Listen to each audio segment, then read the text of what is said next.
या ठिकाणी तुम्ही केलाय आणि काय मागणी तुमची आहे या प्रकरणासंदर्भात? हा चक्काजाम आम्ही केलाय गोव्यातल्या लोकल जो दहशत माजवली आहे ज्या लोकांनी आणि जे ह्या सगळ्या टुरिस्टवर अत्याचार करतायत.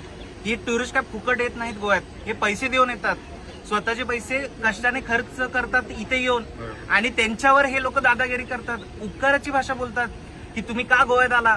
काल माझ्या सोबत घडलेला किस्सा, माझ्या सोबत माझी फॅमिली, माझ्या भावाची 5 वर्षाची मुलगी, माझी वहिनी सगळेजण होते. एकाने दारू पिऊन आमच्या गाडीला आपटला, त्याच्यावर उतरून बोलायचं म्हटलं तर शिवीगाळ केली, मारहाण चालू केली. मारहाण चालू केल्यावर आम्ही व्हिडिओ काढायला चालू केल्यावर 40 लोक जमून 4 भावांना आम्हाला सगळ्यांना माझ्या डोक्यात बाटली फेकून मारली. पोलिसांना फोन केला, पाऊण तास पोलीस आले नाहीत. पोलिसांना रात्री बोलल्यावर पोलीस काय सांगतात की नाही लोकल असतील, दारू पिऊन बोलले असतील, साहेब तुमच्याशी हे केलं असेल, हे ह्यांचे उत्तर. अरे ह्यांचं काय, हा मास टुरिझमवर चालता ना तुम्ही, आणि टुरिझमवर चालता आणि आम्हालाच तुम्ही टुरिस्ट, अरे आम्ही तर शेजारी आहे तुमचे, आम्ही पाणी देतो तुम्हाला आणि तुम्ही आम्हालाच हे करता. आणि तिथले सगळे लोक महिलांवर हात उचलले, लहान पोरांवर, 5 वर्षाची पोरगी. अरे माझी भाची, एवढं त्रास.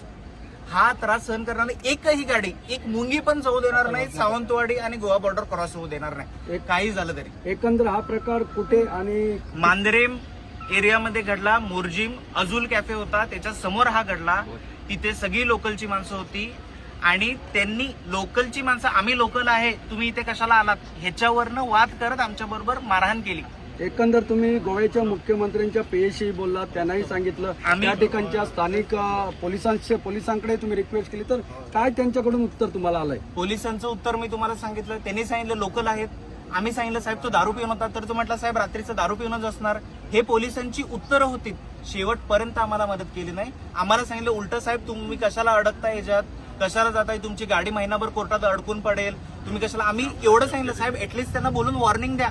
त्यालाही ते पोलीस तयार नाहीत. गोवा पोलीस, मांजरेम पोलीस 112 नंबरला मी फोन केला होता. सीएम साहेबांना फोन केला, सीएम साहेबांना त्याच्यानंतर फोन केला, सीएम साहेबांच्या पीएनना.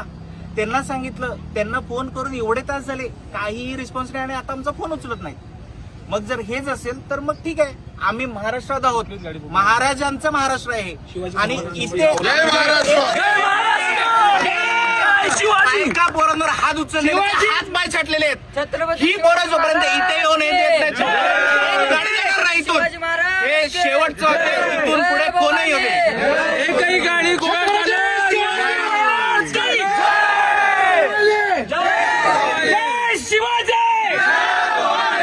छत्रपती शिवाजी महाराज के जय श्रीराम, जय श्रीराम. एकही गाडी गोव्यात जाणार नाही. सीएमशी बोलला, एवढंच नाही, तुमचा फोन उचलत नाही किंवा काय मेसेज येत नाही, त्या संदर्भात त्यांचे पीए फोन उचलत नाही, त्यांच्याकडून निरोपच नाही. काय सांगणार निरोप साहेब, त्यांना पूर्ण माहिती दिली, सगळं सांगितलं, असं असं घडलंय, तुम्ही काहीतरी ऍक्शन घ्या. काही नाही.